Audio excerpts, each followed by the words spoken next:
Madam వస్తాను అందరూ wait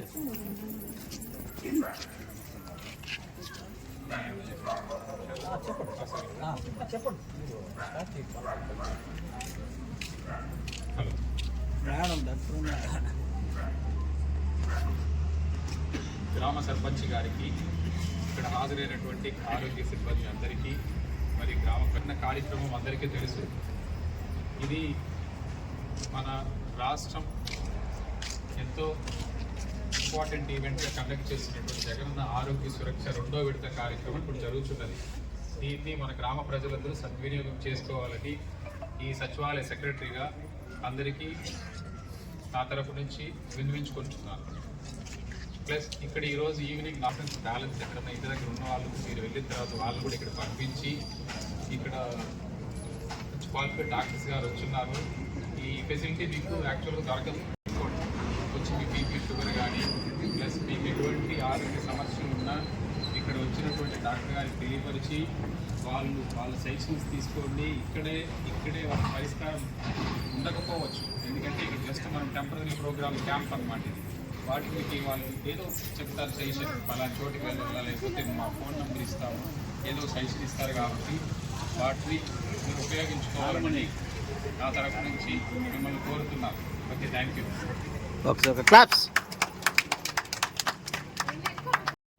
మరియు రెవెన్యూ సిబ్బందికి, సచివాలయ సిబ్బందికి, ఆరోగ్య సిబ్బందికి మరియు గ్రామ ప్రజలకి అందరికీ నా నమస్కారాలు. ఈరోజు గాంధీ వర్ధంతి సందర్భంగా మహాత్మా గాంధీ గారు ఆశ్రమంలో కుష్టి వ్యాధిగ్రస్తులకు చాలా సేవలు చేశారు. ఆ వ్యాధిగ్రస్తులకి సేవలు చేసి ఆయన ఏం నిరూపించారంటే, మనం వాళ్ళు తాకినా, ముట్టుకున్నా, వాళ్ళు మనతో జీవించినా, మనతో కలిసి ఉన్నా కూడా ఎవరికి కుష్టి వ్యాధి రాదు. ఎవరికైతే వ్యాధి నిరోధక శక్తి తక్కువ ఉంటుందో వాళ్ళకే ఈ వ్యాధి వస్తుంది, కానీ వాళ్ళతో మనతో ఉన్నంత మాత్రాన ఎవరికి కూడా రాదు అనే విషయాన్ని నిరూపించినారు. గాంధీ గారే ఆశ్రమంలో, సబర్మతి ఆశ్రమంలో వాళ్ళ ఫ్రెండ్కి కట్లు కూడా కట్టినారు అనమాట. ప్రతిరోజు శుభ్రం చేసి, పుండ్లు ఉంటే ఆ కాళ్ళు పుండ్లు ఉంటే అవన్నీ కూడా క్లీన్ చేసి ఆయన శుభ్రం చేసి కట్లు కట్టా ఉంటాయి. ఆయన చనిపోయిన రోజు గుర్తుగా మనము ఈ కుష్టి వ్యాధితో బాధపడేటువంటి వాళ్ళకి, అంగవైకల్యంతో ఉండేటువంటి వాళ్ళని అసహించుకోకూడదు, మనతో కూడా కలిపి జీవించాలి, వాళ్ళు మనతో కూడా సమానంగా ఉండాలి, గౌరవంగా ఉండాలి. వాళ్ళ వల్ల మనకు వ్యాధి సంక్రమించదు. మనలో వ్యాధి నిరోధక శక్తి తగ్గినప్పుడే ఈ వ్యాధి వస్తుంది, కానీ వాళ్ళు మనతో ఉన్నంత మాత్రాన, మనతో కలిసి జీవించినంత మాత్రాన ఈ వ్యాధి రాదు అనే విషయాన్ని మనం అందరం మాట్లాడుకుంటూ తెలుసుకోవాలనే ఉద్దేశంతో, వాళ్ళందరినీ మనతో కూడా కలుపుకొని జీవించేటట్టుగా చూసుకోవాలనే ఉద్దేశంతో స్పర్శ అవేర్నెస్ ప్రోగ్రామ్ అనేసి ఇంగ్లీష్లో చెప్తారు, స్పర్శ అవగాహన కార్యక్రమం తెలుగులో చెప్తారు మనకి. అంటే గ్రామస్తులందరూ కూడా మనం ఒకరిని దూరంగా పెట్టేయకూడదు. ఆయన వల్ల ఎవరికి రాదు. మన గ్రామంలో ఎవరైనా ఉంటే అట్లా ఆడవాళ్ళు కానీ మగవాళ్ళు కానీ ఉంటే వాళ్ళకి మందులు వాడేసిన తర్వాత వాళ్ళ శరీరంలో ఉండేటువంటి బ్యాక్టీరియా పూర్తిగా నశించిపోతుంది. వాళ్ళ వల్ల ఎవరికి కానీ వ్యాధి సంక్రమించదు. కాబట్టి వాళ్ళు మన ఇంట్లో ఉన్నా, మనతో కలిసి జీవించినా, మనతో భోజనం చేసినా, మనతో కూడా తిరిగిన, మన వాళ్ళతో కూడా చేతులు కాళ్ళు పట్టుకొని అన్ని సేవలు చేసినా కూడా మనకేమీ జబ్బు రాదు. కాబట్టి వాళ్ళని కలుపుకొని జీవించాలి. వాళ్ళకి ఏమవుతుందంటే, మనం మాట్లాడకుండా దూరంగా ఉండిపోయిన ఏమవుతుందంటే అందరూ మనల్ని దూరంగా పెట్టేస్తున్నారు. మనకి ఈ వ్యాధి ఉండేటువంటి బాధ ఎక్కువయ్యి వాళ్ళు చాలా ఇబ్బంది పడతారు అనమాట.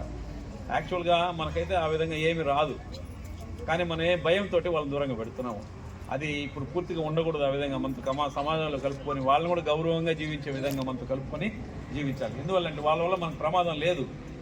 ప్రమాదం ఉంటే భయపడాలా, ప్రమాదం లేదు కాబట్టి వాళ్ళు మనతో కలుపుకొని జీవించడం వల్ల ఏమీ తప్పు లేదు. తోటే ఈ అవగాహన కార్యక్రమము ప్రతి సంవత్సరము జనవరి 35 తేదీ నుంచి 15 రోజులు, పక్షం రోజులు జరుగుతుంది అనమాట. ఒక్కొక్క గ్రామంలో ప్రతిరోజు చెప్పడం జరుగుతుంది అందరికీ కూడా, ప్రజలకి. ఆ విధంగా చెప్పడం వల్ల ఏమవుతారంటే వాళ్ళు కలుపుకొని తిరుగుతాము. అదేవిధంగా ఈ కుష్టి వ్యాధి ప్రారంభ దశలో పొడల రూపంలో, స్పర్శ లేని పొడల రూపంలో శరీరం మీద వస్తుంది. అప్పుడే మందులు తీసుకున్నామంటే ఈజీగా నయమైపోతుంది. ఏ విధమైనటువంటి ఇబ్బంది లేకుండా నయమవుతుంది. 1-2 పొడలు 5 పొడల వరకు ఉంటే 6 నెలలు, లేదంటే 5 కన్నా ఎక్కువ పొడలు ఉంటే 90 రోజుల మందులు గవర్నమెంటే ఉచితంగా మా ప్రాథమిక ఆరోగ్య కేంద్రంలో ఇస్తారు. లేదంటే ఏఎన్ఎం గారి ద్వారా లేదా ఆశా ద్వారా మీ ఇంటి దగ్గర కూడా చేరుస్తాం మందులు. ఇవి తీసుకోవడం వల్ల ఎవరికి కానీ అంగవైకల్యం రాకుండా జబ్బును నయం చేసుకునేదానికి అవకాశం కలుగుతుంది. కాబట్టి ఈ అవకాశాన్ని అందరూ సద్వినియోగపరచుకోవాలి. మీ గ్రామాల్లో ఉన్నటువంటి మా ఆశా కార్యకర్తలు, ఏఎన్ఎంలు మరియు మిగతా సిబ్బంది అంతా కూడా, మా సిబ్బంది అంతా కూడా మీ ఇంటింటికి వచ్చి సర్వే చేసి మీకు ఎవరికైనా పొడలు ఉన్నాయా, ఇంకేమైనా ప్రాబ్లం ఉందా, స్పర్శ లేనటువంటి ఇది ఉందా, కాళ్ళలో చెప్పులు ఏమైనా జారిపోతున్నాయా, చేతిలో ఏమైనా పట్టుకోలేకుండా పోతున్నారా, ఇలాంటి అన్ని విషయాల్ని అడిగి కనుక్కుంటారు. అట్లా ఏదైనా ఉంటే ప్రాథమిక దశలో వాళ్ళు గుర్తించి మళ్ళీ మా డాక్టర్ గారికి తెలియపరుస్తారు. డాక్టర్ గారు మళ్ళీ మిమ్మల్ని పరీక్ష చేసి వ్యాధి నిర్ధారణ చేసిన తర్వాత మందులు ఇచ్చే విధంగా చేస్తాం అన్నమాట. ఆ మందులు తింటే ఎవరికి ఏ విధమైనటువంటి ఇబ్బంది రాదు. ఎండిటి బహుళ ఔషధ చికిత్స అనేటువంటి మందులు గవర్నమెంట్ ఉచితంగా సప్లై చేస్తూ ఉంది. ఆ మందులు తినడం వల్ల పూర్తిగా బ్యాక్టీరియా మన శరీరంలో నశించిపోతుంది, అంగవైకల్యం రాదు, సమాజంలో అందరితో సమానంగా మామూలుగా జీవించేదానికి అవకాశం కలుగుతుంది. కాబట్టి ఈ విషయాన్ని అందరూ తెలుసుకొని మా సిబ్బందికి సహకరించి గ్రామాల్లో మా వాళ్ళు సర్వే చేసేటప్పుడు మీ ఇంటింటికి వచ్చినప్పుడు ఎవరికైనా ప్రాబ్లం ఉంటే చెప్పండి. చర్మ వ్యాధులు ఏదైనా ఉంటే కూడా చెప్పండి. వాటికి సంబంధించిన ఆయింట్మెంట్స్, ట్యాబ్లెట్స్ అన్నీ కూడా ఉచితంగా మీకు పంపిణీ చేయడం జరుగుతుంది.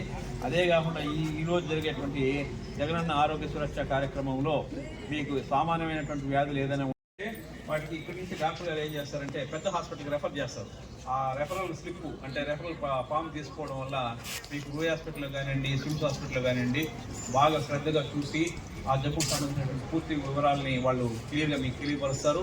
పరీక్షలన్నీ చేసి మీకు అవి క్లియర్ అయ్యే విధంగా కూడా చేస్తారన్నమాట. ఈ అవకాశాన్ని అందరూ సద్వినియోగపరచుకోవాల్సిందిగా కోరుకుంటూ ఈ అవకాశం ఇచ్చినటువంటి గ్రామ సర్పంచ్ గారికి మరియు మన సచివాలయ సిబ్బందికి అందరికీ నమస్కారం తెలుపుకుంటూ థ్యాంక్ యూ.